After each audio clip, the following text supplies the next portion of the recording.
Good morning. Good morning. Great to see you here in Accelerators Organization. Let's get today's mentor session going. As a reminder, when you ask a question in the portal, you're always going to get an answer from me, and then I'm going to filter your question out to other mentors. After I do my mentor session, my virtual assistant, Honey, will send you an email with a direct link to the YouTube video where you can see the answer to your question, and this process will be repeated every single time a mentor answers your question. Think about this like an individual board of directors for you. So get in as many questions as you want. Make sure that you listen to all the different mentors and their perspectives. This is part of what I trademark called the better answer. The better answer is when you can accumulate a lot of different answers from different perspectives in order to make the best decision for yourself. This can save you lots of time, lots of money, and aggravation, and increase your chances of success, which will bring more open time into your life and bring more profitable revenue. Let's get today's questions going. We've got a bunch of them today. We have a first question ever from Ashley Watkins, and Ashley says, what is the best way to scale a personal brand coaching business?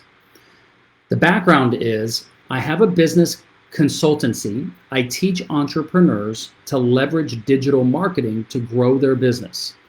I feel like I have a strong personal brand, and I eventually want to do public speaking and write a book.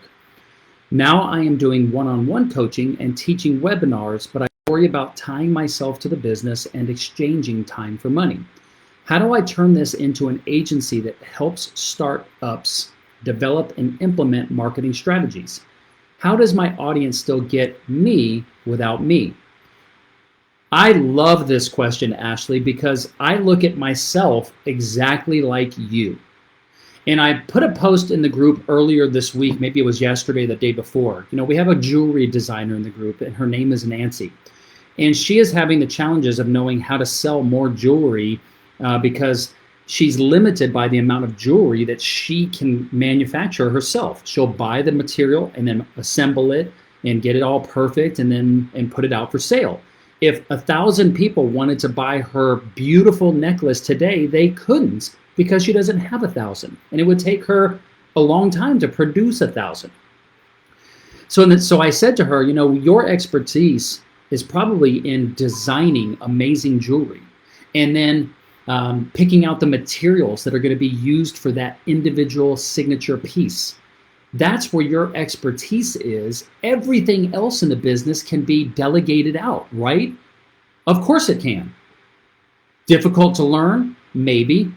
Is the process of doing things like that in business already proven by other entrepreneurs in the world? Yes. So now we have to learn how to manage growing a business. She knows her product. She knows what she's going to offer. She knows where to get the material probably. She might have to learn how to buy it on higher quantities. But all she has to do is train people to do the actual labor of the work.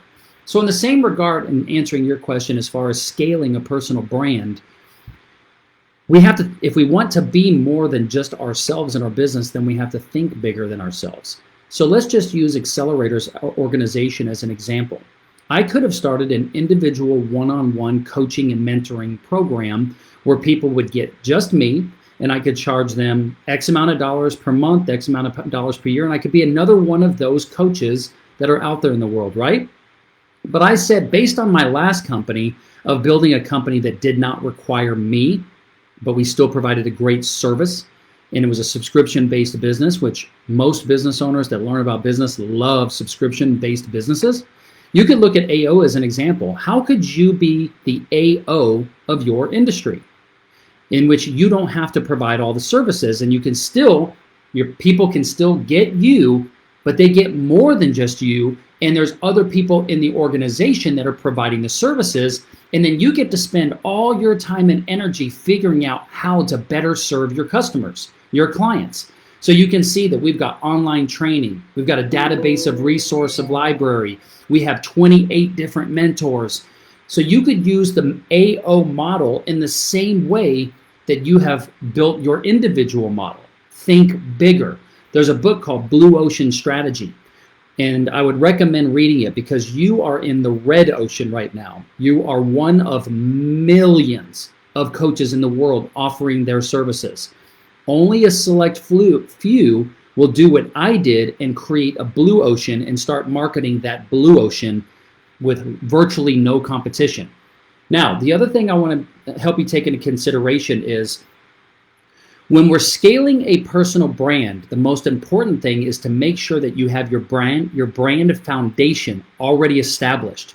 Meaning, what is your vision of your company? Our vision at AO is to increase the success rate of bootstrapping startup entrepreneurs and make it more fun. That's the vision of this company. And the mission, which is how we do it, is to create and bridge the inexperienced, the new business owner, the new bootstrapping owner, bridge the inexperienced with the experienced and provide all the necessary resources in order to execute on scaling the business. That's my vision and mission for the company, and it's clearly articulated. I also have core values. We also have core values. We also have a unique selling proposition. A unique selling proposition is what differentiates you from every other coach in the world. You have to figure out, why is Ashley unique? What am I going to get from Ashley or her company that I can only get from her? This is called a USP. In the resource center, in the portal, if you go to branding, I would read through all of those articles within branding. The next thing is you have to figure out what your buyer persona or your ideal client is, right? And there is a buyer persona guide in the resource center in branding. And we have to know exactly who our customer is in order to know how to then grow our personal brand by doing marketing. When you post on social media, when you go to Clubhouse, when you do an Instagram Live, when you post on Facebook, when you advertise on different online platforms or wherever, that's called marketing. Marketing is a way to generate either sales on your online store or sales page, or a way to generate leads, which you then have a personal phone call, a Zoom, or what have you with in order to convert that lead into a sale. And that's how we scale a personal brand. We have to make sure that we have a product or service that can scale. We have the foundation of our brand strategy, vision, mission, core values, unique selling proposition, and ideal customer. And then we package that up to create our visual aspect of our brand, logo, color palette, typography, voice. Then we take number 1 and number 2, and then we go into brand messaging, which is a strategy around how are we going to market and sell our personal brand out there in the world. Pretty complex stuff, and usually one person doesn't know how to do it all, which is why we get individual consultants to help us with the different moving parts of that. So if that intrigues you or evokes a different question from you, go into the portal again and ask another question, and I'll get you some more answers. But that is how you scale a personal brand. That's the foundation. All right? Hope that helps. Thanks, Ashley, and I'm so glad you're here. Okay, next question comes from Nancy Lopez. Speaking of Nancy Lopez, I just talked about her in my previous question, but the next question comes from Nancy Lopez, and she asks, how much brand name or social proof, and which, do I need to build before starting to approach wholesalers to sell my jewelry? The background is I'm selling jewelry only business to consumer, direct to consumer at the moment, but want to expand to business. Fantastic. So once you build the foundation of your brand, which would be, what is your vision for your company? What's the mission that you're trying to bring to the world, and how you're going to facilitate and execute your vision? What are your core values? What is your what makes your jewelry unique? What's your brand messaging? Then you create the visual components of brochures and websites and all those different things that you're going to use. Get all that stuff together. And the reason why I say get all that stuff together first is because if you're going to approach wholesalers to sell your jewelry, now I don't know much about wholesaling jewelry, but so go with me. I'm just going to stretch my imagination to put this into a traditional business perspective. I'm imagining that there are businesses out there that would buy jewelry wholesale from individuals like yourself. What would I want to know if I was a wholesaler? Well, what's unique about your jewelry? What comprises the materials? Why is that important? What are the designs? And then ultimately, what is the cost? And I would probably want to know cost based on volume. If I bought 5 pieces, 10 pieces, 50 pieces, 100 pieces, 1,000 pieces, 10,000 pieces, what is the price? Next, what is the time frames? Once I place an order, how fast do I get the order? So I would want to find out all the different things that wholesalers would want to know from me so that I would make sure and be able to get them everything that they would need to be able to make a buying decision to buy my jewelry. Now, if you don't know the answer to that, the easiest way to find out is to call some of them and be naive. It's okay. We're all naive. We all have things that we don't know, and the only way to know is to go out there and learn. So approach some wholesalers and say, hi, my name is Nancy Lopez. I have Nancy Lopez Jewelry. I am trying to understand how you make the decision to buy wholesale from individual jewelers like myself. I'd like to understand the process because I would like to offer my jewelry to wholesalers because I don't want to go into retail myself, and find out. You also might want to reach out to some other jewelers and read podcasts and TED Talks and interviews that they've done on magazines and find out how they establish those relationships. Many successful business owners, especially in the jewelry industry, they have probably done interviews where they talk about how they started out of their house and then they started selling to little retail boutiques and things like that. So get out there and start asking more questions. This is the business side of your business, Nancy. You already know how to make your jewelry and source the material. So now we have to understand the business side of the business. How are we going to sell and market? And the only way ultimately we are going to know is to become industry experts. So in your perspective, your industry is the jewelry industry. And it's going to be the retail industry. So you want to know everything that goes into those retailers and wholesalers and distributors, what goes into the buying process from their perspective. So you can then create everything that's needed: sales sheets, brochures, online ordering process, logistics, shipping, managing that process, returns, all those things. You have to understand how all that works. Make sense? All right, I hope that gives you some good foundation to start with, and I'm going to get some other mentors to answer this for you as well. Thanks, Nancy. Okay, the next question comes from Nancy Lopez, and Nancy says, how to choose between 2 dream clients / avatars when they both seem great buyers of my jewelry. The background is I make and sell I make and sell emotional jewelry for women. Okay, I don't know what emotional jewelry for women means, and I don't understand what it means by choosing 2 dream clients. So I'm not really sure the direction of what to take, but based on this is what I would say. If you're trying to choose between 2 dream client avatars, why don't you go after both of them at the same time and see which one responds favorably quicker, or which one responds favorably and makes you more profit.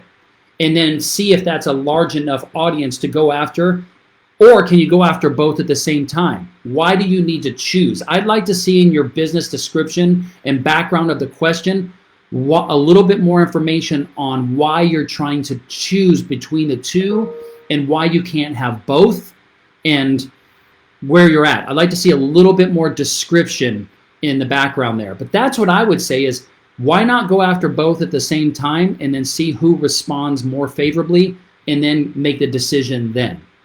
Make sense? Hope that helps, Nancy.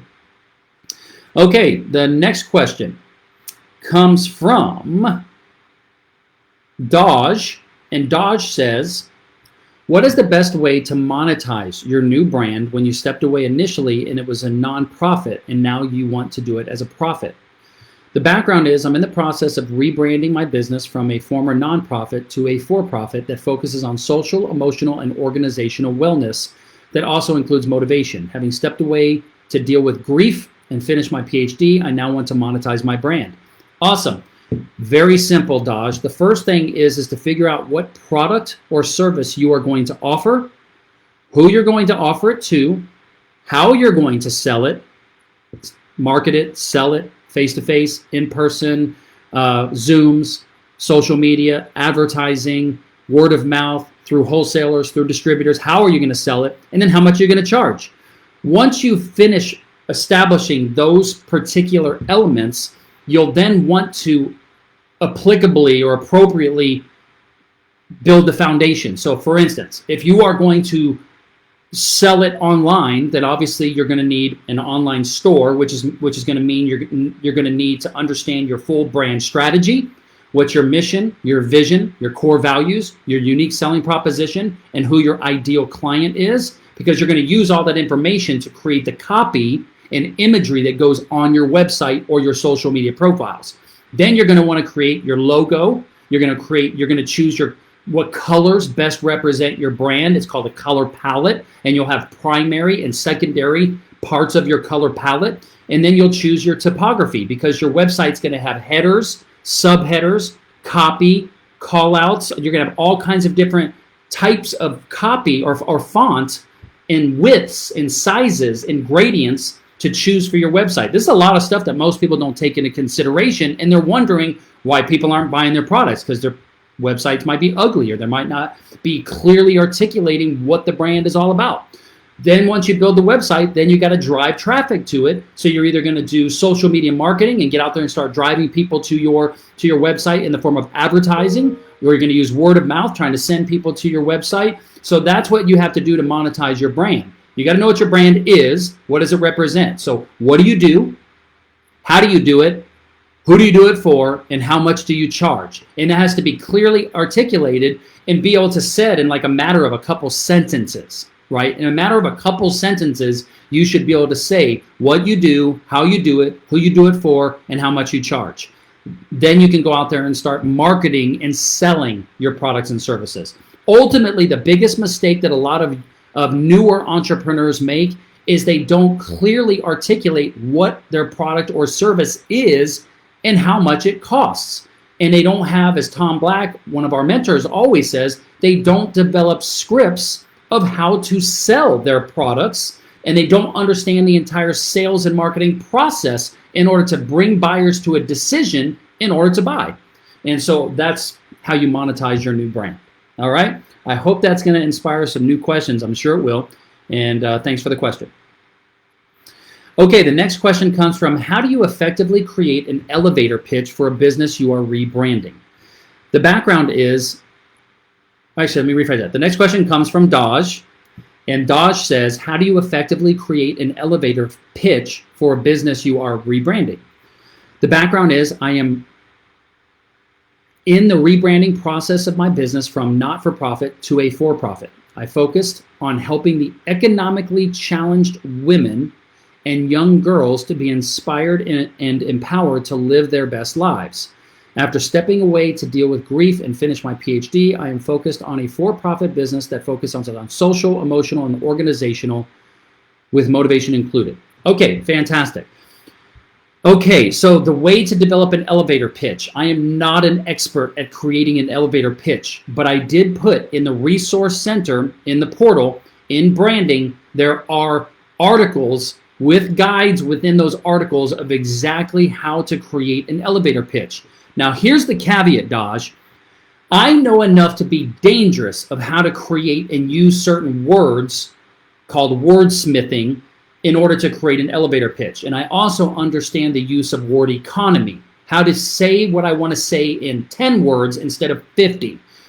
There are people who are experts in wordsmithing and word economy that can take your long story of what you want to do and put it into a clear, concise elevator pitch. I have a consultant that you can hire that can do that for you. If you want an introduction, just go through Shirley. You're probably looking at somewhere between $500, somewhere around $500 to get someone to consult with you on an elevator pitch. But it's totally worth it if it's not in your expert wheelhouse. You know, I can't know how to do everything in my business, but I can know everything that needs to be done in my business. And my job as an entrepreneur is to find the money.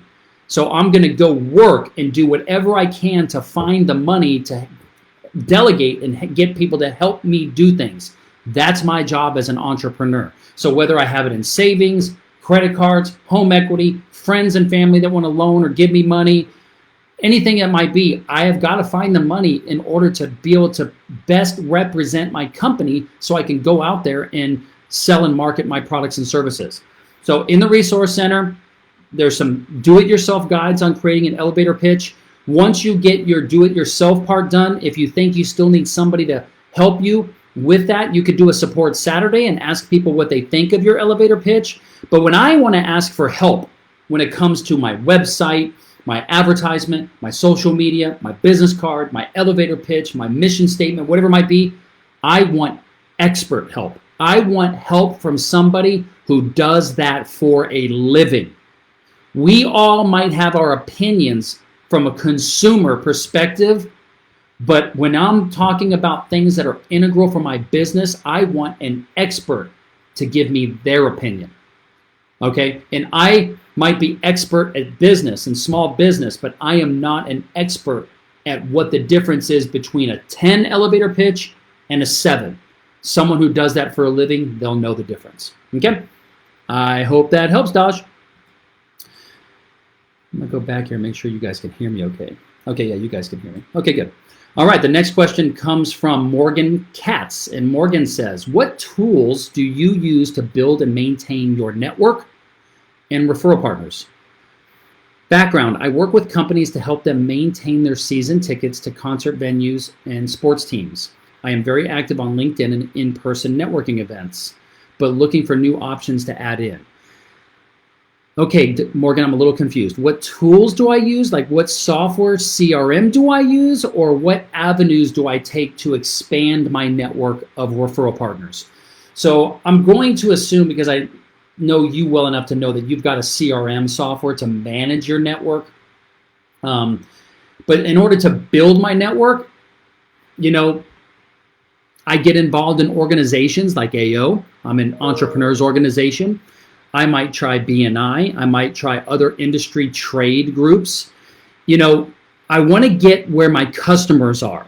So I'll give you an example.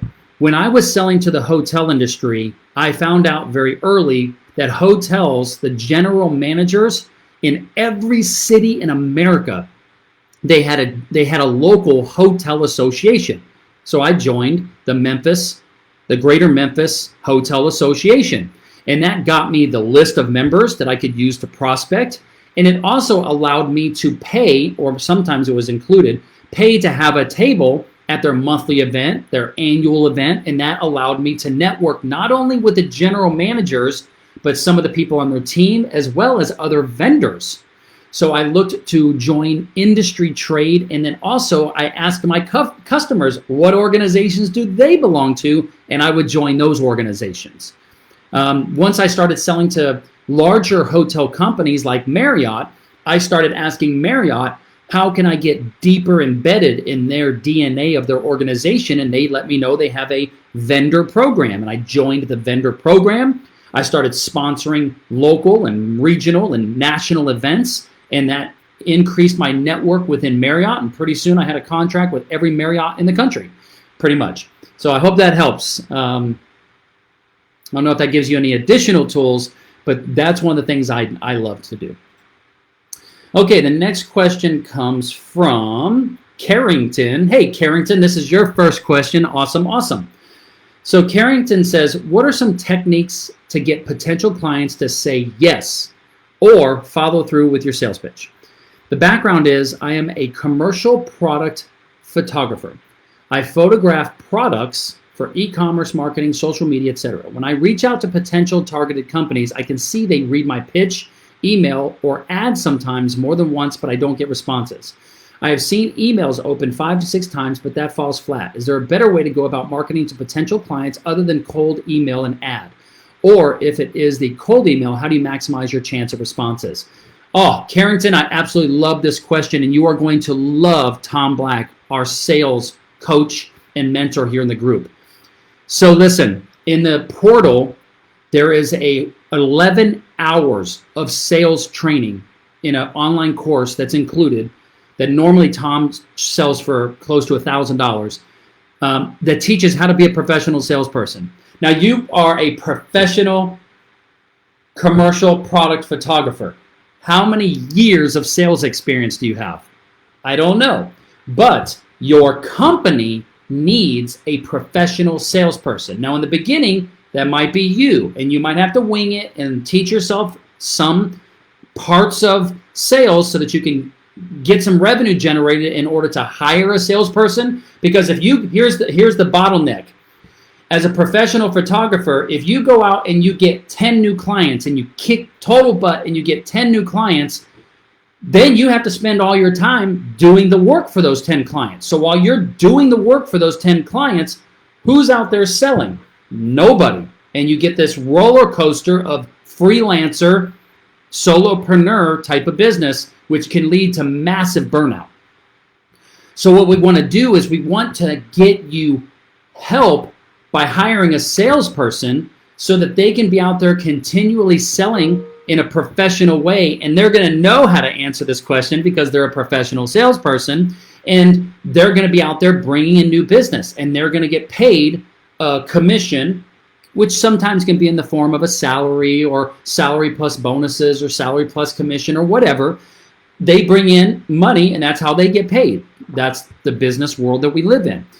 To answer your question, I'm not a sales trainer, but what I can say is I'm going to get Tom to answer this, but also I would go into the resource center and I would read all the articles on sales. There's a lot of them. I would start watching Tom's Pro Code Sales.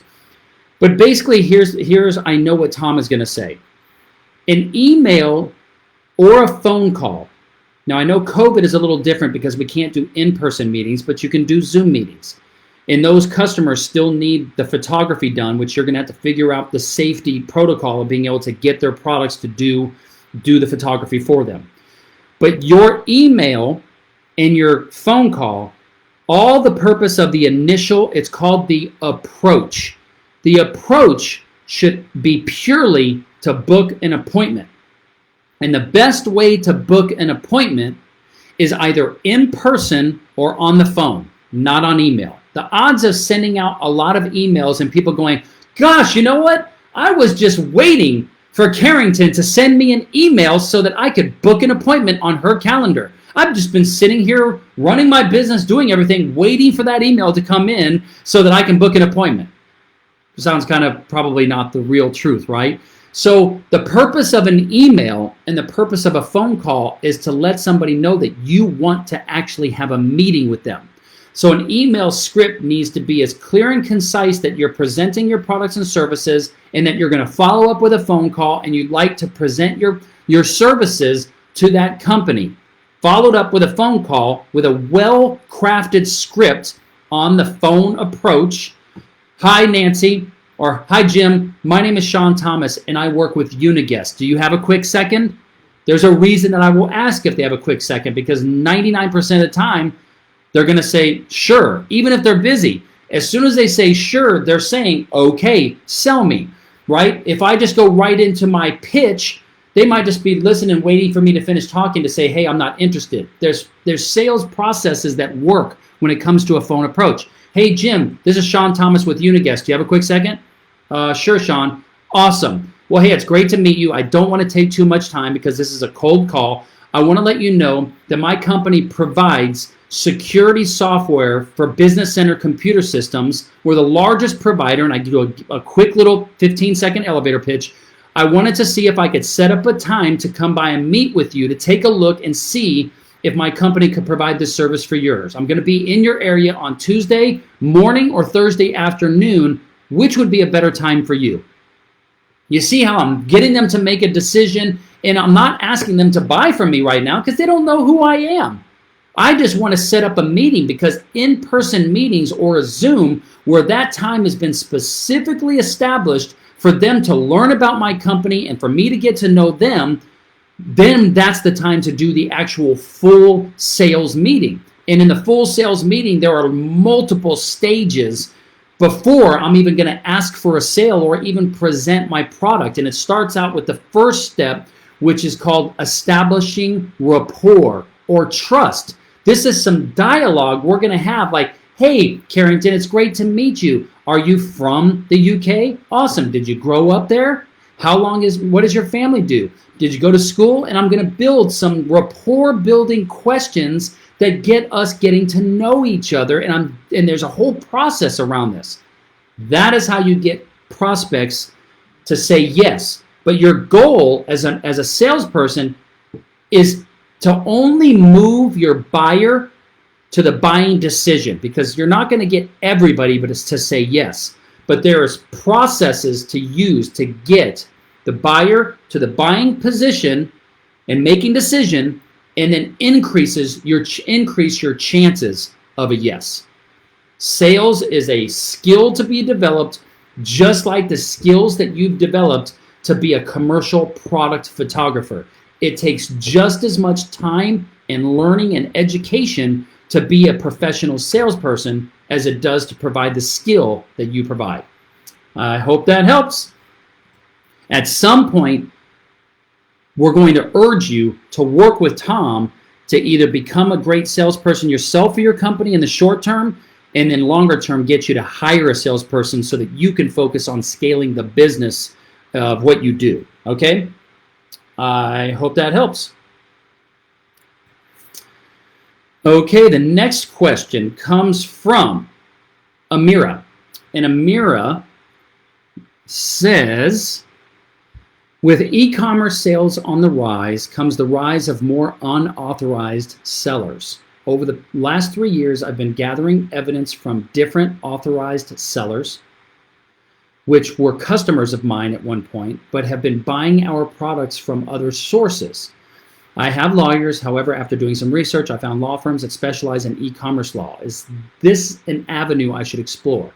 My lawyers are good, but I'm not sure how good they are in the e-commerce world. I've done the cease and desist, but haven't actually filed a lawsuit yet, but I plan on bringing this ring down. Is it beneficial to hire someone who knows internet law better than a basic lawyer? How have you dealt with unauthorized sellers? The background is my organization is manufacturing and distribution of clinical skincare for wholesale and retail.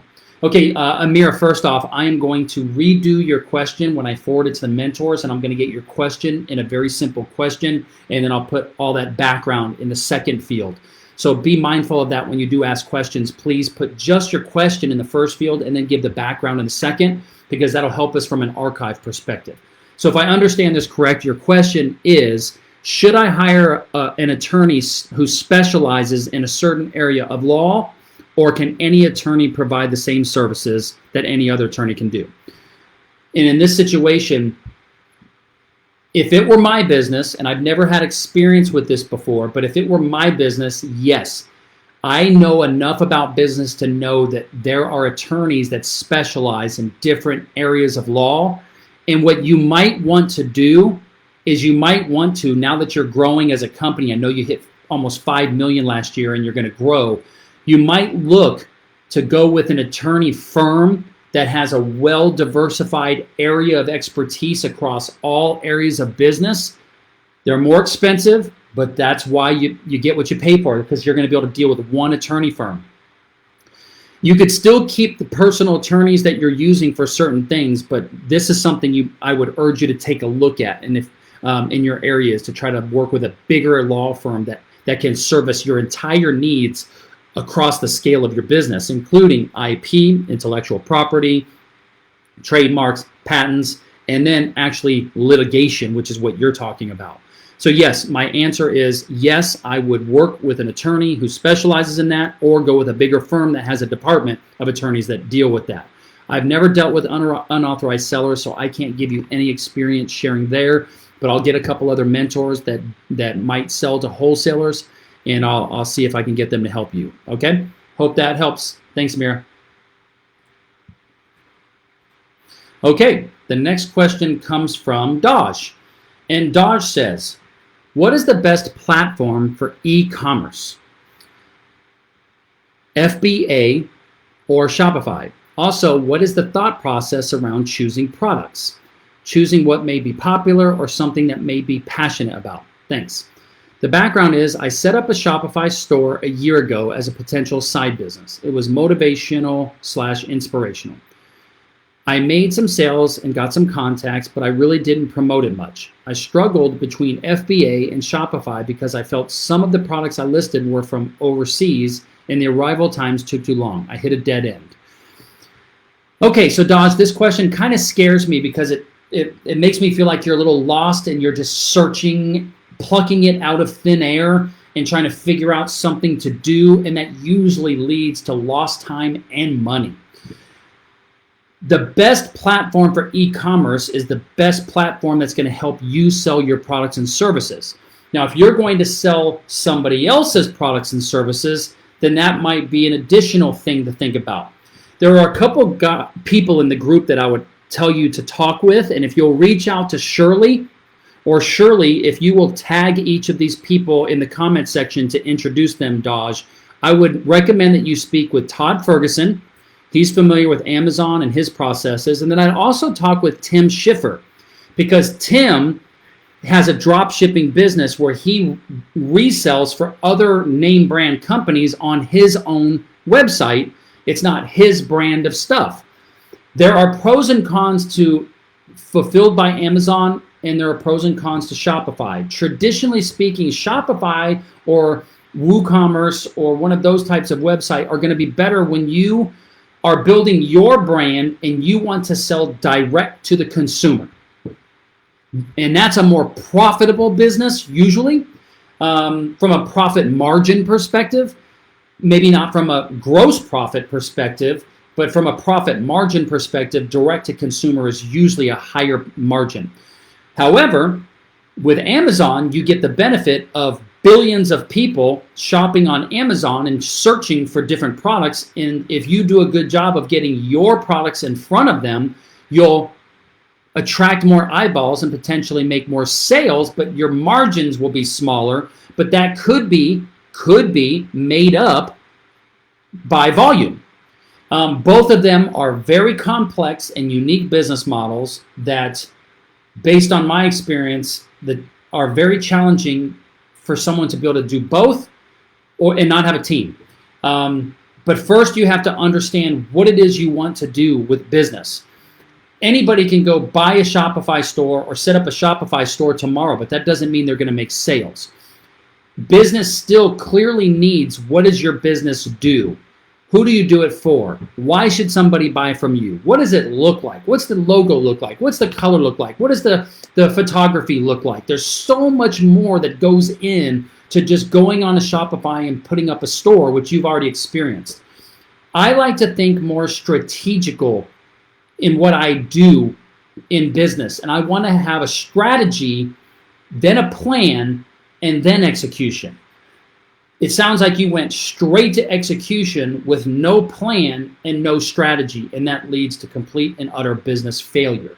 So that's where I would start, is what is it that you want to do, and what's the strategy, and why do you want to do it, and who you're going to do it for, and then how are you going to do it, and how are you going to be different, and who is going to be your ideal audience, and that's going to help you put together a plan or give you the information you'll need to put together the plan and then know how to execute. That's the way that I would go. But there is best, and I'm using quotation marks for the video, but for audio, I'm using quotation mark. Best is subjective. When people ask me what's the best wine, well, that's subjective, because what I might like, somebody else might not like. So best is always subjective. It depends on the product and service you're going to sell, or the product you're going to, product and service you're going to sell, who you're going to sell it to, how much money you have for advertising, how big of an audience you might already have, and what are the profit margins, and what's the audience look like? What's the market look like? So I hope that helps. A lot of information. I hope that stirs up a couple more questions. Okay, the next question comes from Daj. All right. Daj is getting a little bit of overload with the amount of questions she's asking, and there's no way she is going to be able to facilitate and execute on every single one of these questions. Sounds to me like, Daj, you might need to book a get-out-of-jail call, because you have a lot of stuff it sounds like you're going through. So the next question comes from Daj, and Daj says, when considering rebranding, what are the best ways to choose your color for your brand and things to consider when choosing a logo? Should you choose colors to represent the full words, or should you have an actual logo? The background is I'm working on rebranding, so this is a rebranding question. Okay, so Daj, in the branding section of the Resource Center, I've got a lot of different articles on logos, colors, and types of typography. Go read all those articles. And then my advice to you would be to let me know when you're ready, and I can introduce you to a specialist that can help you either design a type name logo or a type name logo with an icon, and help you understand the dynamics of choosing a color that best represents your brand, as well as the typography and fonts that you're going to use. Yes, all of these are important. Once again, best is a subjective term.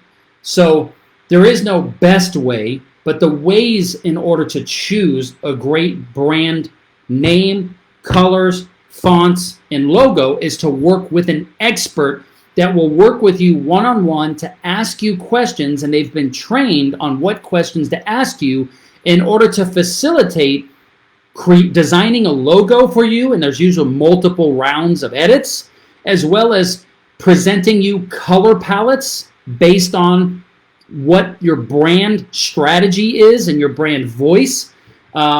This is why it's really, really important to go through a brand strategy exercise first, which will give you your vision and mission and core values and unique selling proposition and ideal client, and possibly your voice as a company, which might be different from your individual voice.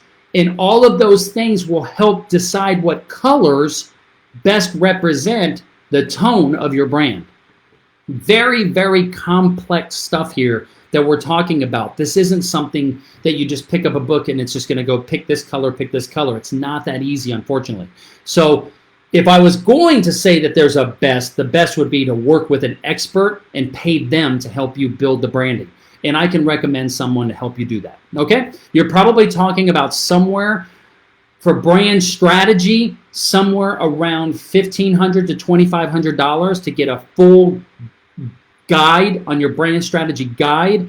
The brand identity kit and logo, you're probably looking at $1,000 for a logo. That's a really good cost. Some companies pay well above that.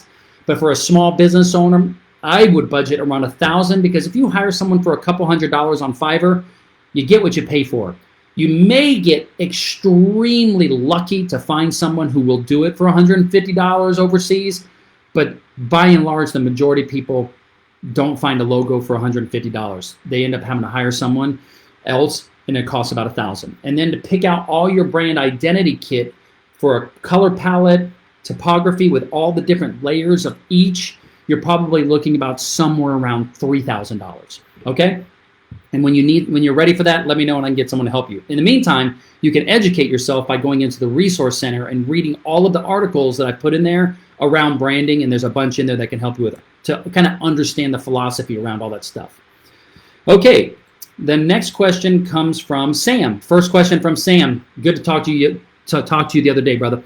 Okay, so Sam says, how do I learn about building an online business? I want to learn about A to Z of building an online business. Where do I start? I'm thinking from starting a business to the marketing, logistics, CRM, and everything in between. Your help is much appreciated. Okay, so Sam, as you and I talked about on the phone, I'm going to get a couple other mentors to answer this. You're kind of going backwards here, so here's the way I would look at this. The reason you are wanting to learn how to build an online business might be because you want to be able to offer the services of helping others that have products understand what goes into building an online business. So you might be a Shopify expert, a WooCommerce expert, a Squarespace expert, an email marketing expert, a copywriting expert, a videography expert, a photography expert. All these things go into building an online business. A branding expert, a strategy expert, all of those types of things, right? So I had given you the advice to go to Shopify because Shopify probably has the most extensive resources available online for free to learn all the different facets that go into building an online business. They have a Shopify university and forum of which you can watch videos and read articles and blogs and case studies all around all the different things about building an online business. What I would urge you to take a look at is maybe to get a little bit more niche in online business. So you might say, I want to build an online business that will help somebody sell a product. And then I want to help somebody build an online business that sells a product within this industry. I want to help somebody build an online business that's a product in this industry, in this product category. So the more detailed niche down you get, you can start reading and watching videos and learning about the resources specific to that particular type of online business. Hope that helps. And I'm going to get some other mentors to answer this. Okay? Thanks. Okay, the next question comes from Joe Nugent. Joe, real quick as I answer this question, you entered a different email address in the field when you asked your question. Do not change the email in that field because you used a different email than we have in your profile. If you'd like to change your email to the Joe at joethehomepro.com, if you want to change your email, please get with Shirley and we can update that in the system. But don't enter a new email. Keep the email that's in there because that just directly comes from your profile. Okay? Okay. So Joe asks, I'm going to partner with another home inspection company to book them all of my overflow. How do I do the billing? Collect from the client, then send to other inspection company, have them collect, and then they send you a check. Background is I own a home inspection business and I'm turning away 5 to 8 inspections per week. I'm looking to partner with another inspection company, solopreneur who is not as busy, so I can make more money while working less. Awesome. My recommendation, and there might be other mentors that might give you other recommendations. If it were me, I would want to own the client. I would want the client to pay me, and then I would want to develop a process or a system in order to pay the independent contractor who's going to do the work. Get with your bookkeeper to make sure that you set it up correctly to document all of that income and expense because you're going to deduct the money that you pay to the independent contractor. So you want to make sure that you are accounting that correctly. But I would want everything that has to do with the client relationship to go all the way through me, not through the contractor. In fact, if a contractor was going to go do a job for me, I would want to provide for them a custom Joe the Home Pro t-shirt and any independent contractor materials that they could use to best represent my company so that when they show up to do business with my client, the client sees Joe the Home Pro, not Tony down the street, and them saying, hey, I'm Tony, I'm here to do it. And this client's going, well, I'm doing business with Joe the Home Pro. How do I know that this is on the up and up? I would want to facilitate that. If you're going to go do a job for me, I'm going to provide you 3 or 4 polo shirts, and it's required that when you do a job for me that you wear one of my polo shirts. And you hand out a business card that says Tony, with Joe the Home Pro, and provide those at no charge to those contractors to facilitate and make that easier. Okay? That's what I would do. And that was our last question today. Awesome, awesome, awesome. Whew! What a fun session. I hope you guys got something out of this. Remember, as always, that Honey, my assistant, is going to email you with a link direct to your answer on this. Keep submitting questions. I hope you guys have a great day, morning, or night, wherever you are in the world, and I will talk to you soon. Peace out.